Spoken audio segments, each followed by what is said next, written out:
વાહન આગળ ચલાવવાનું રહેશે। વાહન આગળ ચલાવ્યા બાદ સ્ટોપ લાઇન ઉપર ઊભો રાખવાનું રહેશે। સ્ટોપ લાઇન ઉપરથી ચાલકે પોતાની ગાડી રિવર્સમાં પાર્કિંગ એરિયાના ખાનામાં પાર્કિંગ કરવાની રહેશે।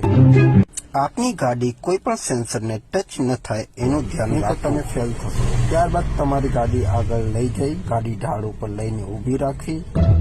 ત્યારબાદ થોડીક વાર ઊભું રહી સિગ્નલ મળે એટલે વાહન આગળ જવા દેવું। વાહન નિયત કરેલા માર્ગથી વધારે પાછું ન જવું જોઈએ।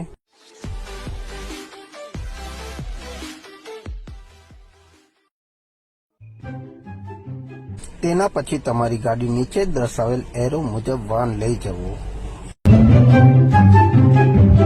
ટ્રેકની બંને બાજુ રાખેલા સેન્સર પોલને વાહન ટકરાય નહીં એનું ધ્યાન રાખવું।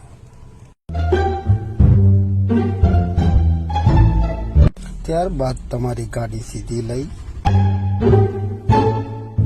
એસ આકારના ટ્રેકમાં ચાલકે પોતાની ગાડી રિવર્સ એટલે કે પાછળની બાજુ ચલાવવાની રહેશે। ગાડી પાછળની બાજુ ચલાવતી વખતે ચાલકે એસ આકારના ટ્રેકની બંને બાજુ રાખેલા સેન્સર પોલ સાથે ગાડી ટકરાય નહીં તેનું ધ્યાન રાખવું। રિવર્સ ટેસ્ટના અંતિમ છેડા પર લઈ જવાનું રહેશે। રિવર્સ છેડા પર પહોંચ્યા બાદ તમારી ટેસ્ટ પૂર્ણ થઈ ગણાશે।